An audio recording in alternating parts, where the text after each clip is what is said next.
Did you see Harrison Ford fight the Nazis 2 to 3 times? Do you want to see it again but in anime 2 to 3 times? Then you're in luck because the Red Ribbon Army Saga has you covered. My name is Rambles-on, and today I'll be continuing my Dragon Ball journey as we face off against the devious Red Ribbon Army.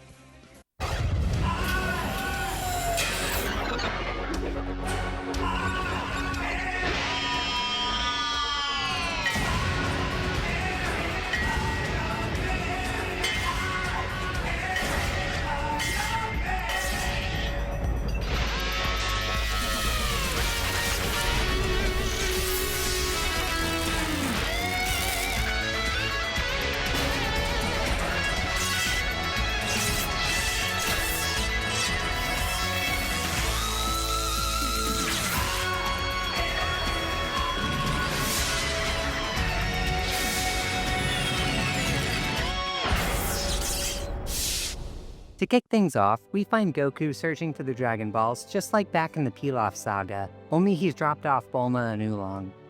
I'm not sure how much of a controversial take this is, but I do think that this is a change for the best. I don't dislike the two, but all of the panel space that they took up was really detracting from showing Goku's character interaction. And that's a problem, because as we're about to see, Goku really shines as a character when he's given other characters to bounce off of. Of course, Goku couldn't go a day without bumping into a new weirdo. Considering how the rest of the story plays out, and Goku's excuse for staying dead after Cell, it's a wonder how he stayed in isolation on that mountain for 12 years without global threats being drawn to it like moths to a flame. Our first impression of the Red Ribbon Army comes in the form of Colonel Silver. As much as I want to dissect the character of Colonel Silver, he just doesn't do enough in the story for me to find anything memorable about him. Story-wise, he's meant to act as a tone setter for the evil organization we're going to be facing from this point on. I do think the Colonel has a good design, with his leather coat bad boy look doing a good job of making him stand out from his NPC henchmen. But the only cool thing he really does in the story is blow up the Quinto Moon. This was a good move by Toriyama because it automatically makes us hate the Red Ribbon Army. That little cloud has been with us since day one. It's had Goku's back so many times it feels like a friend to us, the readers. And watching it die is like watching a beloved character die. Seeing it blow up also means that Goku is now trapped behind enemy lines, which gives the audience a tense feeling. That fear is immediately validated when Silver speed blitzes Goku and snatches the radar. Even though Goku still beats him without breaking a sweat, you have to keep in mind that from the Tenkaichi Budokai on, we're operating well within the realm of superhumans, and seeing Silver outspeed Goku like this shows that there's an entire army of superhumans out there. An army who revels in cruelty and won't hesitate to take lives for little reason. Colonel Silver also acts as the vessel for our first few batch of filler episodes that significantly diverge from the manga's storyline. Don't cry, little monster. Uncle Monger's got enough carrot puree to feed you your entire life. I went back and forth debating on whether or not I should even bring up filler at all. After all, it's not fair to judge the author and the story off things he literally didn't want in the story. However, I just wouldn't feel comfortable discarding the filler altogether, because like it or not, the anime is how a majority of the fanbase, especially those outside of Japan, will consume the story, so I do think it's an important aspect to examine. Plus, Toei flubbed up a lot with filler in this arc. Getting back on topic to Colonel Silver, the studio wanted to lengthen his time in the story a bit. In the manga, his first appearance is shooting down the Quinto Moon, which was impactful for the reasons that I mentioned earlier. The anime has his first appearance be kicking down the door of a house and having his men brandish guns at the people inside. Both introductions paint him as this big scary dude, but I think the anime's version loses just a little bit of grit that comes with having his introduction be destroying something so near and dear to the protagonist. Though I do like how the anime worked the Pilaf trio into this saga and pitted them against Colonel Silver as a way of passing the torch. For those who don't know, in the manga, Goku finds the 6-star Dragon Ball just lying around in the wild, while the anime added a whole side plot where the Pilaf trio finds it first, and then gets walked down by Colonel Silver who takes it from them. Seeing the Pilaf trio get outdone by a better antagonist shows how the stakes are being raised for this new saga. Now Nimbusless, Goku has to take a plane, but he crash lands in Russia. And Muscle Tower is where this arc kicks it up a notch and never slows down up until the very end. Upon rereading this arc, the scene where Goku agrees to kick the Red Ribbon Army out of Snow's village as a show of his appreciation for being saved immediately reminded me of a similar scene in One Piece, which is another series I just finished reading recently. In one of One Piece's most recent arcs, the main character, Luffy, is fed a small bowl of rice by a girl living in a war-torn country. Luffy wolfs it down and asks for more, only to learn that that bowl of rice was her rations not for a day, not for a week, not for a month, but the entire year. Understandably livid by this, Luffy gets to work restoring justice. When you remember that Eiichiro Oda, the author of One Piece and totally not the creator of Legend of Zelda, has self-confessed to lifting a ton of aesthetics and creative choices from Dragon Ball, Goku and Luffy being not too distant ancestors becomes all the more apparent. And it wouldn't be the first time there are direct parallels between the two either. I'm sure we all remember the "I want to eat the meat" speech that Luffy gave Jinbei. And Toriyama has always said that he feels people don't appreciate the darkness that's in Goku's heart enough. Keep this whole not a hero mindset on the back burner for later. Anyways, back on track. You guys know what's worse than Nazis? Cannibal Nazis. I like the little break room that they were given. After dismantling some fodder, Goku continues deeper into the tower, and that's where we overheard Murasaki and General White giving us a lesson on hype. Hype is something that is critical for making manga. When your story is published in bite-sized chunks, your success solely depends on your ability to keep people coming back week after week, which is why hype matters. We get the perfect example of hype when Ninja Murasaki tells us no one has ever survived fighting the third floor guardian. This makes the audience curious on how our young and inexperienced protagonist will fare against such a legendary figure, and makes us want to tune back in next week to see how the fight goes. Furthermore, even if Goku does surpass Full Metal Jacket, there are still two fighters above him that are even stronger. And those two are just minions for yet even stronger guys. Now we have to tune in to see how this energetic little guy is going to overcome them. Speaking of the fight against Full Metal Jacket, Goku outright states that he thinks Full Metal Jacket was strong enough to be a contender for the Tenkaichi Budokai, which should dispel any ambiguity that every Dragon Ball character fought from now on is in the realm of the superhumans. Second, Goku makes a comment about feeling bad when he thought he accidentally killed the guard robot. This led me to an epiphany of Goku's relationship with killing. More on that later. Third, Goku doesn't actually win the fight. He just becomes the de facto winner after Metallotron's batteries die. This starts a disturbing trend of Goku getting easy outs after every fight, and this trend comes back to bite him in the tail later. And finally, this is just me spitballing, but I think Toriyama might be a fan of Terminator. Just throwing crazy ideas out there. Continuing on is Murasaki. Not a whole lot to ramble on about. I was disappointed that we just watched Goku struggle for the first time since Jackie Chun, and it was a good opportunity to interject some stakes into the story, only for the next boss to be a joke. Murasaki literally gets a stick up the ass the first time he tries to get serious. I will say though that Murasaki does show why gimmicks don't get you far in Dragon Ball. One of Dragon Ball's biggest themes is getting stronger through your own power, and Murasaki chose cheap tricks instead of his own strength, which is why his fake after-image technique gets upstaged by the real one. Finally, it's time for Big Guy. You all know Big Guy, how can't you love Big Guy? Android 8 is clearly meant to be a reference to Frankenstein's monster. He's not even Toriyama's first reference to the character. As I think anyone who's ever interacted with pop culture knows, Frankenstein's whole thing is that society projects their fear of those who are different onto him and makes him feel like a monster simply for existing. And Android 8 definitely follows suit, with not wanting to be a monster. However, it took me a second read-through to understand the real reason that Android 8 hates violence and won't fight is because he's one of Murasaki's tricks, and the joke is that Murasaki's tricks always have to comedically backfire in some way. So, Goku, now with a new party member thanks to Shonen MC Riz, continues on. This little bit with the Jiggler just shows how Master Roshi's training is paying off again.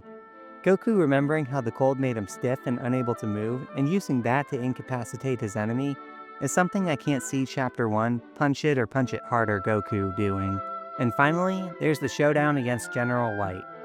Interjecting again to say that Toei swung and missed when it came to adapting the climax of Muscle Tower, and they did so in a way that did irreparable damage to Goku's reputation.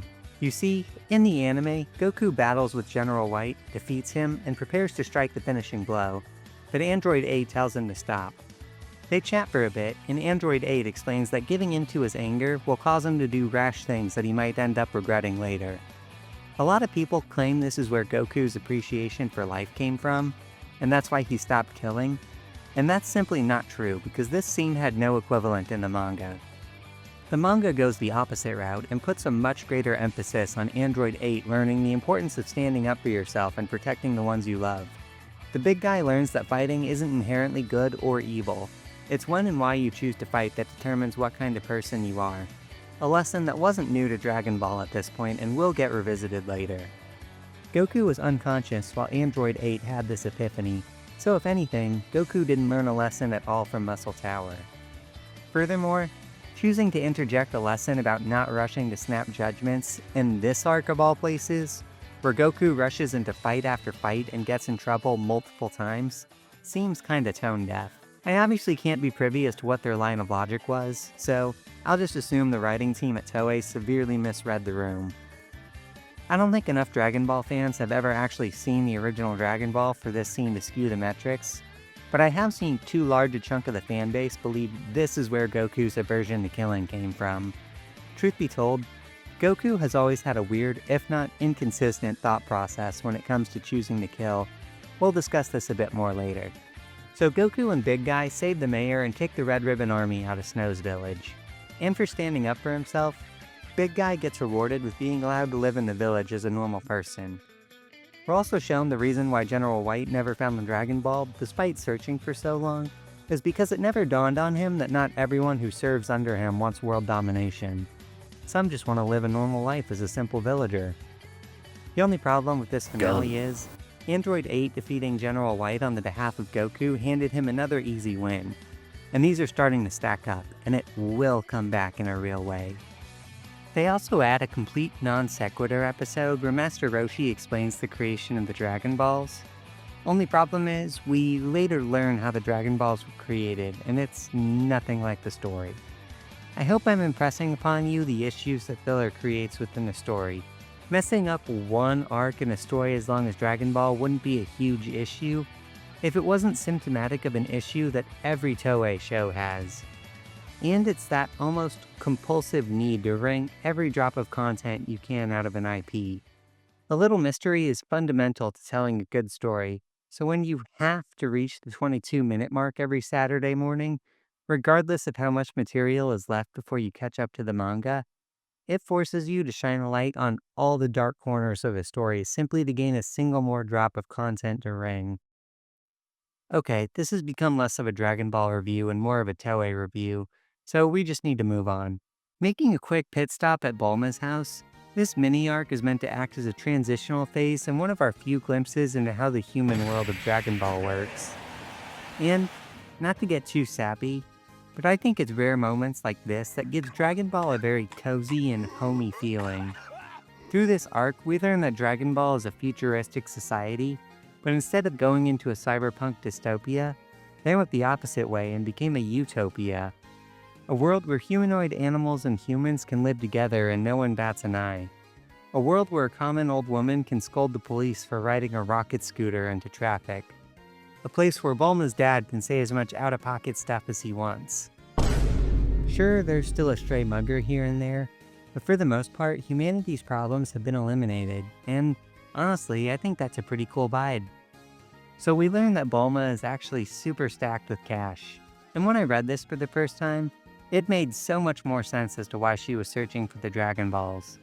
One of my biggest unanswered questions was, if this random girl has access to knowledge on the Dragon Balls and the equipment to find them, then why wasn't everyone and their mother scrambling for a free wish? But this arc answered my question when I learned that she was no ordinary girl. She was rich, and that made sure she had the means to find the Dragon Balls. It also makes her rejoining the story a lot more manageable because now she has something to contribute to the team instead of just being baggage. Let me tell ya, Yamcha deserves the Fumble of the Century award for having the richest girl on the planet and thinking she wasn't enough. Speaking of Yamcha, he didn't tag along because he and Bulma are fighting. So everyone's still mad that Yamcha and Bulma split. Let me remind you that pretty much every time we check back in with them, we learn that Bulma and Yamcha are fighting over something again. They were never that great together to begin with. While Goku is inbound to Master Roshi's house to bum a ride, we're introduced to the next antagonist and popular Minecraft YouTuber General Blue. I like General Blue. He's the first antagonist who felt like an overreaching threat instead of a speed bump. In his introduction, we're immediately shown how ruthless he can be when he orders a soldier be executed just for picking his nose. He's a fitting antagonist for this arc because I felt like he was really the first Red Ribbon Army member who puts the army in Red Ribbon Army.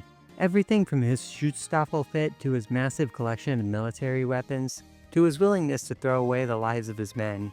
He pulls out all the stops you'd expect from an evil military dude. The anime added some rather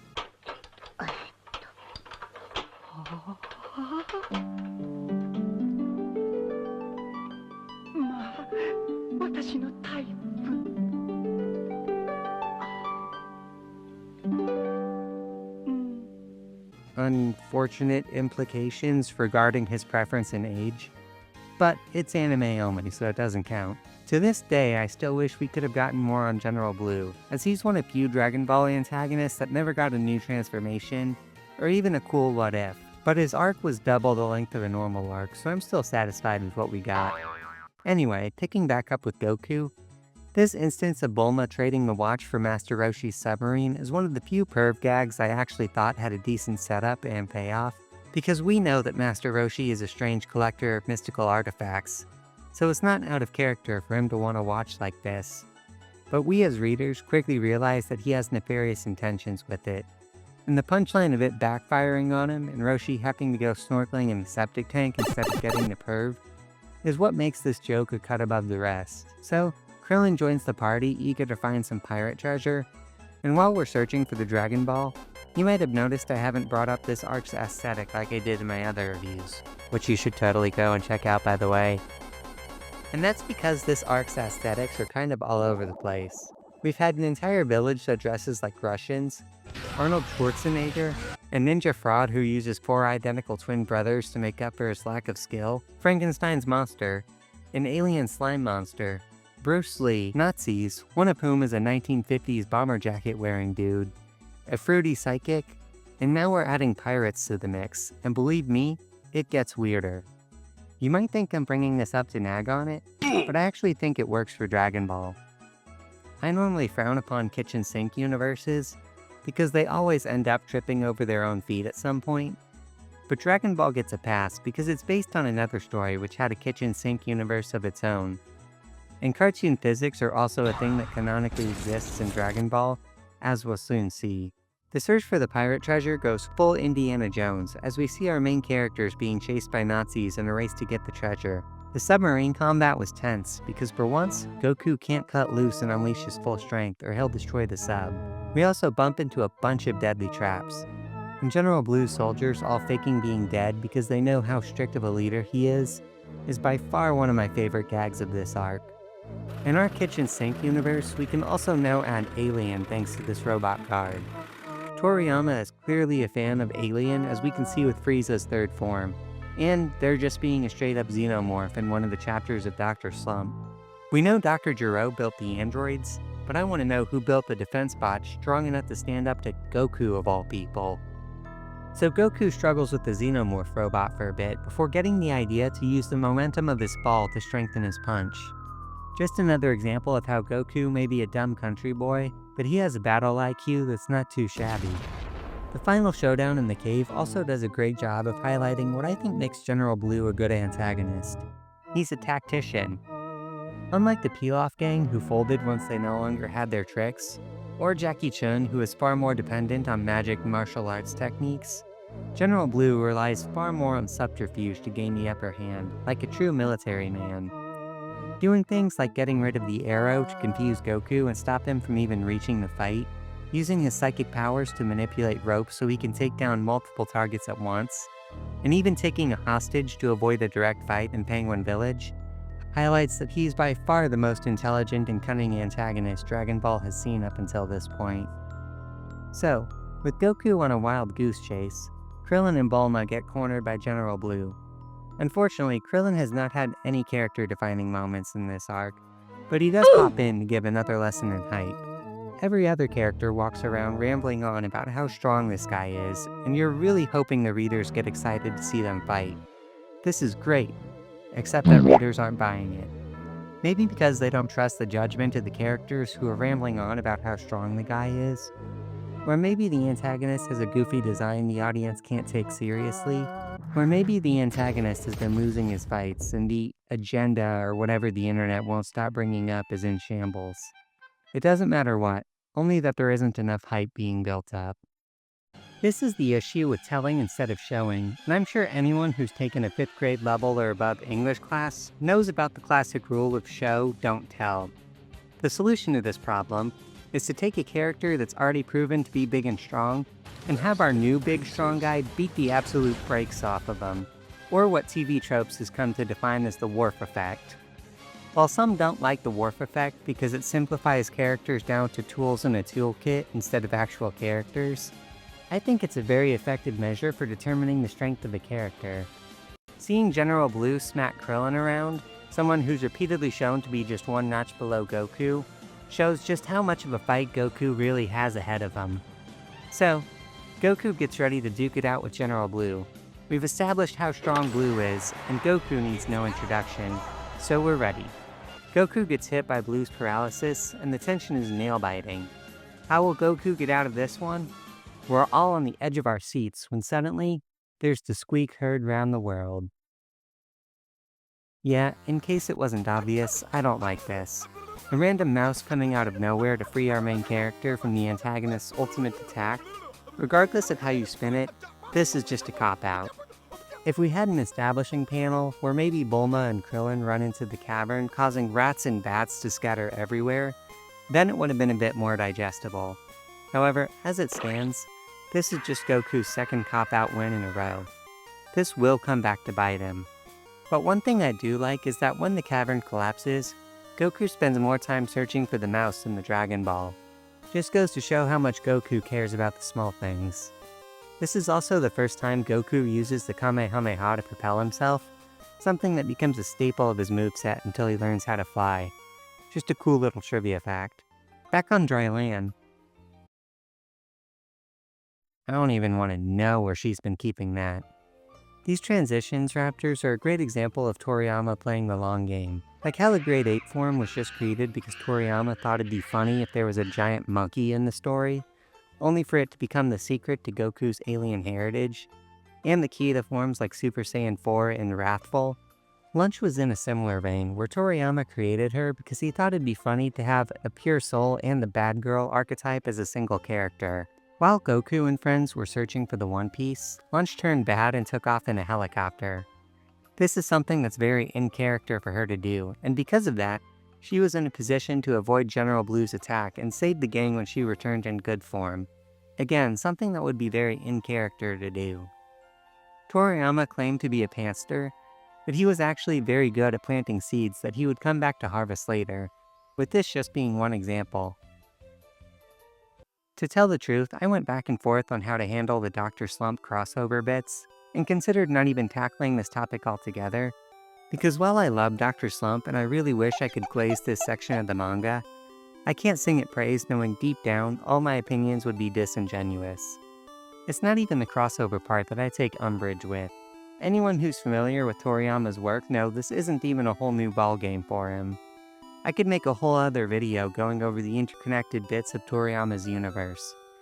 However, for every Dragon Ball fan who hasn't seen Dr. Slump and just sat down in front of the television on Saturday morning, exciting to see what their pal Goku was up to, they're gonna be completely lost in the woods, because this crossover never takes the time to actually explain who Arale and the inhabitants of Penguin Village actually are.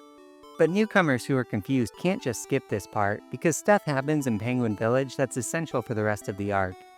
The Penguin Village section is where the Red Ribbon Army obtains the Dragon Radar, which is how Pai Pai finds Goku in the first place. I've always thought that good crossovers work when they highlight similar but different aspects of the series.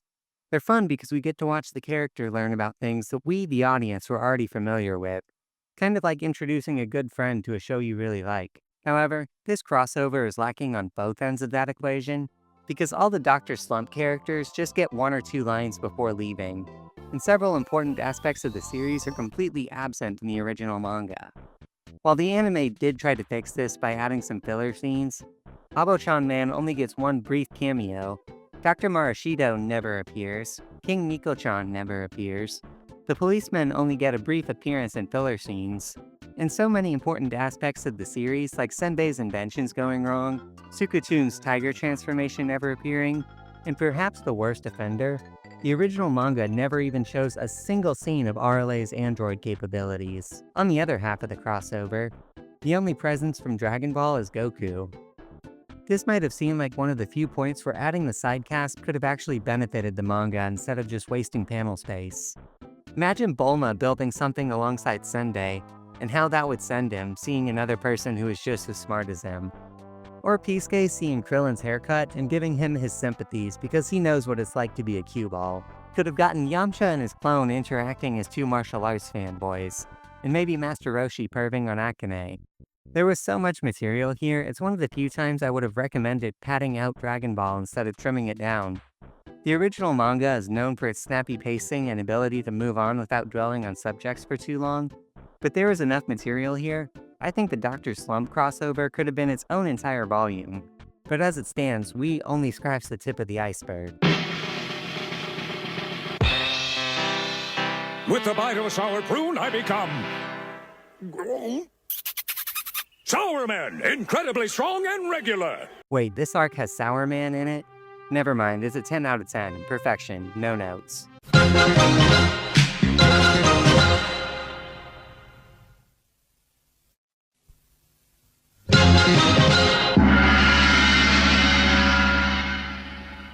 Okay, we're in the endgame now. Are you still with me? If you've made it this far, I can only assume you liked the video, so don't forget to hit like and subscribe. And with that out of the way, let's do our final push. With Toriyama done flexing his old series, Goku speeds off with 3 Dragon Balls in hand, while meanwhile the Red Ribbon Army... Wait. General Red, I had no idea you were a man of culture. Anyway, we meet Kenshiro's ancestor and his son Upa. I like Upa's design. I wish he would have made some more appearances later on in the story.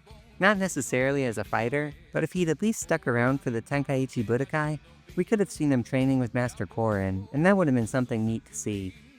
Goku gets his Dragon Ball back, but he gets no time to enjoy it because the latest threat from the Red Ribbon Army steps in. Let's talk about the villains up until this point. Dragon Ball never really concerned itself about being for kids. Heck, Goku skewers a wolf and eats it alive, leaving nothing but a pile of bones behind. And that's in Chapter 2. But there was always an air of insincerity around it. Sure, Pilaf tries to burn the heroes alive, but his design is so stupid you wouldn't feel scared of him. All the other villains have a similar quirk. Yamcha is scared of women, Oolong and Boss Rabbit were part animals, which softened all the heinous stuff they did, and Ox King was hyped up by everyone around him only to be a big coward in real life. The whole thing about the dudes in Muscle Tower is that they all folded easily, and even General Blue, who was the most bloodthirsty villain we've seen so far, was extra zesty. Mercenary Tao isn't like that though. He's quiet but ambitious. His eyes are always piercing and his face rarely deviates from his stoic grin. You can just tell from his design that he stands on business. That giant "kill you" on the back of his gi is a bit on the nose, but hey, we pick our battles, right? He's the first real threat we see in Dragon Ball, and if it wasn't any more obvious, Toriyama busts out the Wharf effect one more time this arc by having Tao be the one to dispose of General Blue, instantly establishing him as the top of the totem pole. I pointed out how Goku hasn't actually killed most of the villains he's faced so far. Big Guy handled White, a random mouse came running through and broke Blue's concentration long enough for Goku to get out of the paralysis, and RLA finished him off in Penguin Village. Someone else has been playing the game for Goku for the past several levels, and as a result, he's wandered into a new boss fight underleveled. While he manages to get lucky, dodging the consequences for rushing in headfirst, today is the day the world finally humbled him.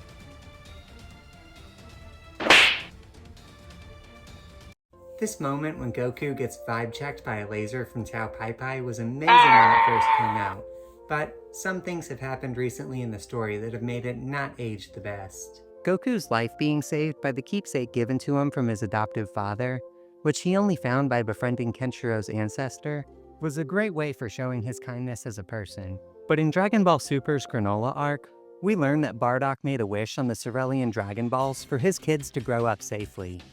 In order for Goku to grow up, he kinda has to be alive. Meaning that even if he didn't have the Dragon Ball in his pocket at this moment, the wish's protection still would have saved him. I wish I could find some way to twist the logic of this scenario to explain how Goku was totally in real danger and definitely would have died if it weren't for his kindness. But truth be told, these are just the things that happen when a series gets revived 20 years after it initially finished. This moment was probably long forgotten by the time that Toyo and Tori were writing the Granola arc. So Goku wakes up and sees the mess that's been made. He solemnly looks at his Dragon Ball, knowing what Grandpa Gohan would have wanted him to do, and announces that he's going to use the Dragon Balls to bring Upa's dad back to life. This ties back to the whole "I'm not a hero" mindset that I mentioned earlier. Goku claims to not be a hero, but he's willing to sacrifice his only keepsake of his deceased grandfather that he worked so hard to find just to save a random stranger. Goku may be someone who only does what he wants, but in this case, he knows he wouldn't have even had the Dragon Balls if Upa's dad didn't hand it over. So what he wants is to make Upa happy again. And so, Goku begins to haul up Corin Tower. Of course, we've seen Goku perform great acts of physical strength, but Corin Tower is like something out of Arthurian legend. A mystical tower housing a powerful wise elder at the top. He's so strong he needs a hype man at the base of his tower just to brief people of the risks before they take on the challenge. The audience immediately becomes excited to see what the wise tower master looks like, only to immediately see that he's a cat. This is the obvious Yoda switch. When learning that we're going to be meeting a martial arts master, we think we're going to see some roided up beast like Kenshiro's ancestor. But instead, we got a cat guy. I like the lesson that Goku takes away from Corin Tower. He gets humbled real quick after rushing into the fight. Learning how to assess the strength of his opponent and adapt was the next step in his development as both a fighter and a character. I also like Corin's lesson of teaching Goku not to waste too much energy. We've already discussed in my 21st Tenkaichi Budokai video, which you should go check out after this one, how Goku learned to finesse his way around problems through training with Master Roshi. But he still lacked one important quality: technique. Goku's training with Roshi made him stronger, but he didn't learn the finer techniques of martial arts. And now that he's up against an opponent who he can't finesse his way around, the only solution is to combine both strength and technique. That's why Goku passes on an easy chance to get the Ultra Divine Water. It might have been the shortcut he needed on such a tight deadline, but it wouldn't have actually given him the technique he needed to defeat the old master. I'd also like to point out that this is where Goku learns how to read minds. We know he can copy techniques after just seeing them once, so he learned it from watching Corin do it, and likely just never had a reason to do it before Namek. It didn't come out of nowhere like many people claim it did. And now it's time for round 2. In many ways, Tao Pai Pai acts as a foil to Master Roshi. Roshi is a 300-year-old martial arts master with a mystical technique who was silly, happy-go-lucky, and wanted to see Goku grow. While Tao Pai Pai is a 300-year-old martial arts master with mystical techniques who is super serious and wants to stunt Goku's growth. By defeating him, Goku will finally surpass the master. This fight is where we see the birth of disrespectful Goku. Goku eats all of Tao's strikes, including the one that almost killed him before, without defending, just so he could see what was in Tao's arsenal. On a side note, in early Dragon Ball there used to be this quirk where if the gap in strength was wide enough, key attacks would just be cancelled on contact, similar to how Bleach characters used to be able to just Ryatsu diff attacks. But I digress. The fruits of Goku's training with Corin really show as he starts targeting weak points, using the terrain to his advantage, and not wasting effort on any flashy moves like huge jumps unless they were to counter Tao Pai Pai's. It's no coincidence Tao Pai Pai is killed when his own flashy finisher backfires on him, while Goku chose to stay close to the ground and play things closer to his chest. With that, Goku has finally surpassed the old generation of martial artists. While the shonen theme of passing the torch is nowhere near as present in Dragon Ball as it is in other mainstay shonen series, it still shouldn't be overlooked where it is. Unfortunately, this is where I have to stop singing the arc praise and get critical. I'm not a fan of the way this arc ended. I did like Yamcha's return. Similar to Lunch saving the crew, it just goes to show how great Toriyama is at paying off the stuff he set up earlier. And I love the reveal of Eddie Murphy betraying Commander Red. If anything, I think it's one of the better plot twists in early Dragon Ball. During the scene where he learns that Commander Red intends on wasting the wish to get taller, you can almost feel him get angrier as the reality of the situation sets in. Plus, it was kind of ballsy for a children's manga at the time to depict a man getting shot through the brain. But there's no denying the final fight was underwhelming. Now, I will yield that Tao Pai Pai was so thematically rich it was going to be hard to top, and I do recognize that sometimes there's merit to taking a step back when it comes to a villain's strength. Bleach is a great example of having an antagonist weaker than the previous arcs, but still menacing in his own right, as is JoJo's Bizarre Adventure. We don't always have to play hard and strict by shonen power scaling rules and have the next villain in line make the previous villain look like a kitten in comparison. But the thing is, this was a dungeon raid arc, and the thing about dungeons is that there kind of needs to be a dragon guarding it. That's why having Goku toy with the guy he's league stronger than didn't really lead to a satisfying conclusion to the arc. That's why I've drummed up 3 solutions that I think could have helped alleviate this problem. 2 of them change the arc's ending by rearranging some of the pieces, and 1 gets a little more creative. I'll tell you which one I personally prefer and then let you make the final call on which you think is best.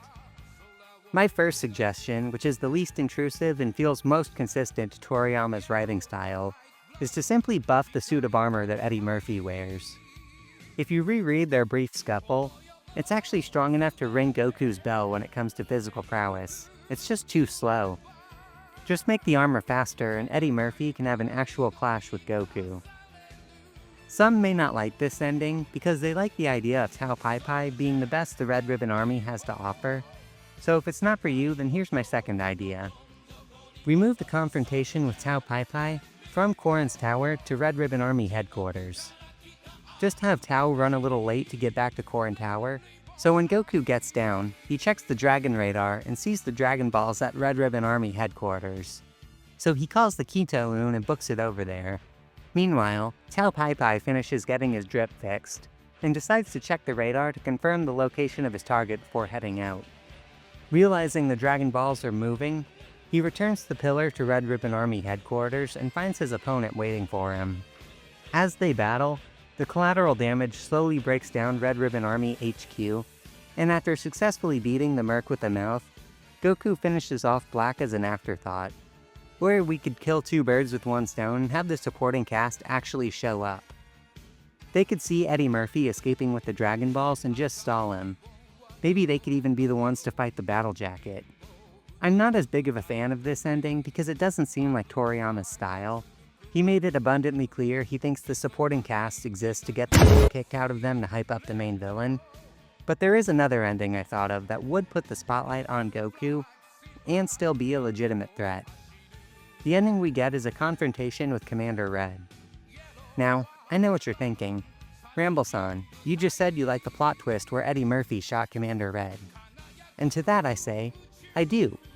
That's why I think the way to preserve this twist while having a legit confrontation with Commander Red is to have Red become a cyborg.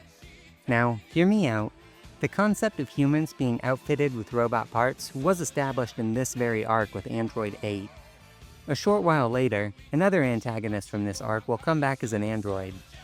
Considering that the Red Ribbon Army employs Dr. Gero, it wouldn't be too much of a stretch to think they have the equipment on hand to convert someone into an actual android on the spot.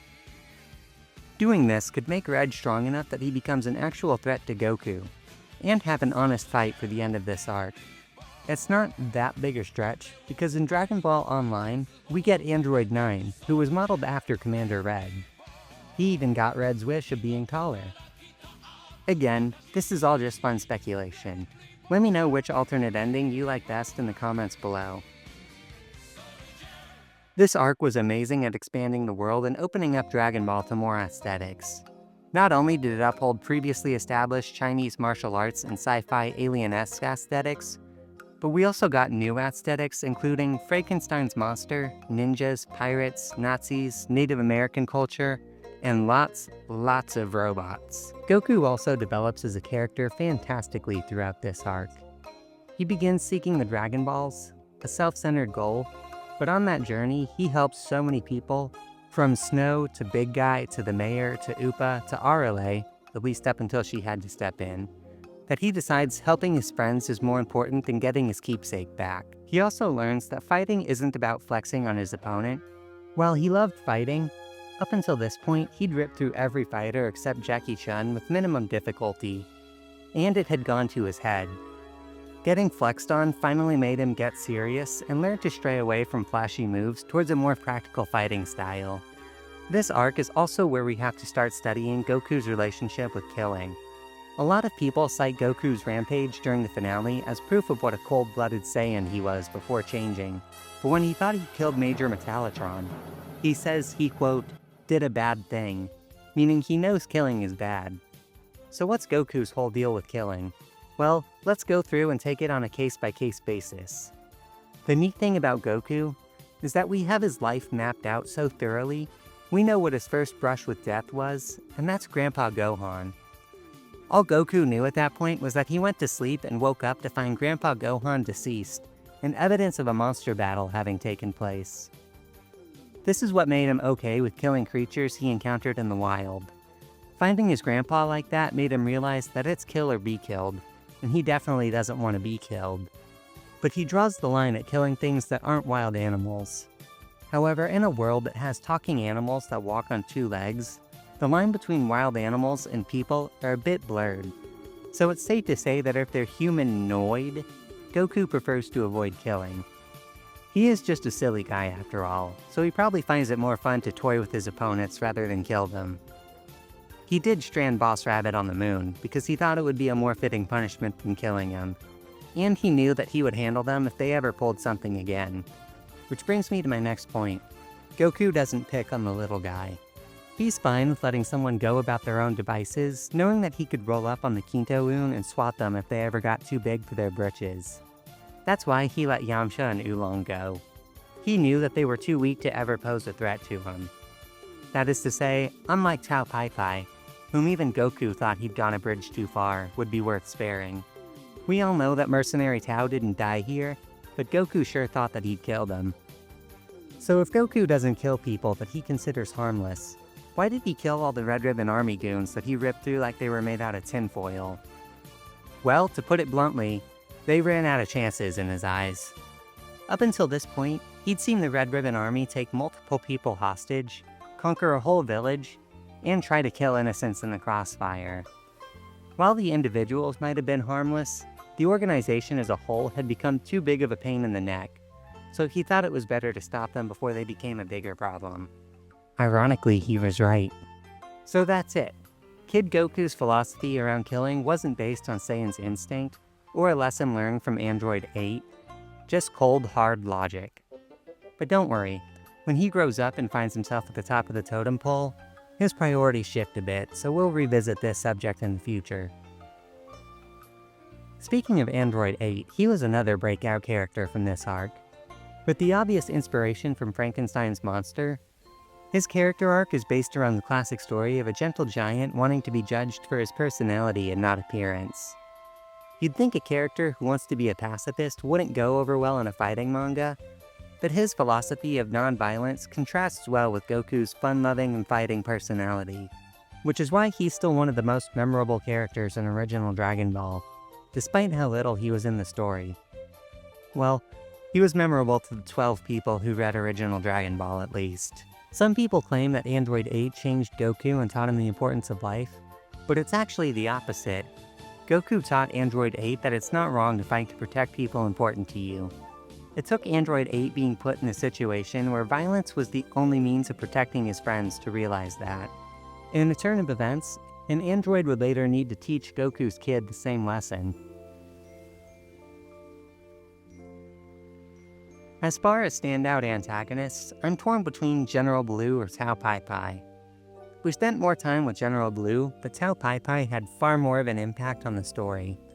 General Blue is cool because he has a unique ability in a universe where everyone uses the same attacks, just with different flavors. And being a physically weaker foe forced him to use trickery and skill to close the gap. But Tao Pai Pai has...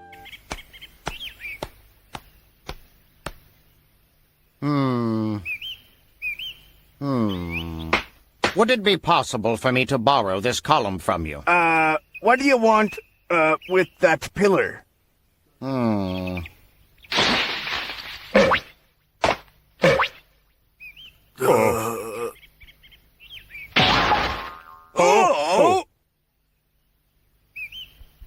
Let's see, 1,400 miles.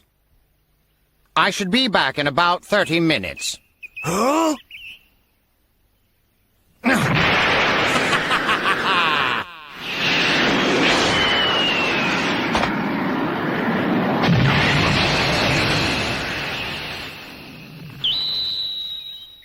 I particularly think Tao Pai Pai was necessary for the story to conclusively say Goku had surpassed Master Roshi. The audience would probably not believe Goku was stronger than Roshi, since the Tenkaichi Budokai was supposed to be a friendly event where a master pushed student to become stronger, and there was clearly a no-kill rule, so fighters couldn't go all out. Goku facing someone who had the same experience and strength as Master Roshi, only without the handicap of holding back, was what we needed to show how far the character had progressed. And the Red Ribbon Army arc is all about progression. It took the search for the Dragon Balls from the Pilaf saga, and improved upon the formula by giving it an overarching villain to make it feel more story-focused. Toriyama found the perfect blend of humor, too. It would come off as kind of tonally inconsistent to crack jokes every 5 seconds in an arc about battling Nazis, but the more reserved style of humor that strayed away from fart and poop jokes was much more digestible. This arc was also much better about side characters being important to the story, with several of the side characters actually getting to land kills on a main antagonist. Toriyama's art was impressive as always.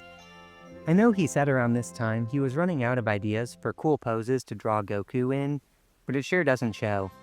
Toriyama's signature cool panel angles is the best on display in his rematch against Tao Pai Pai, where keeping Goku's movements grounded and tight is a great way of highlighting the lessons he learned about not wasting energy.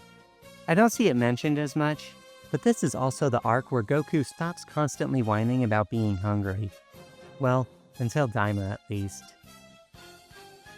When the Kamehameha was first introduced, its only nerf was that after using it, Goku got so hungry he could barely move, so it had to be saved for an important moment.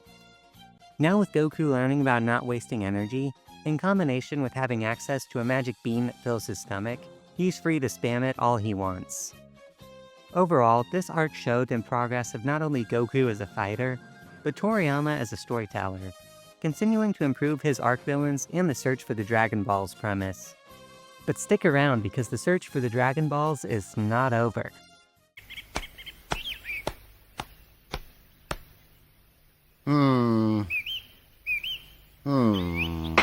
Would it be possible for me to borrow this column from you?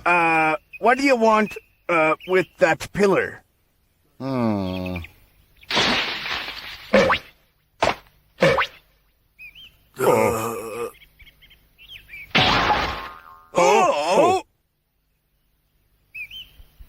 Let's see, 1,400 miles. I should be back in about 30 minutes. Huh?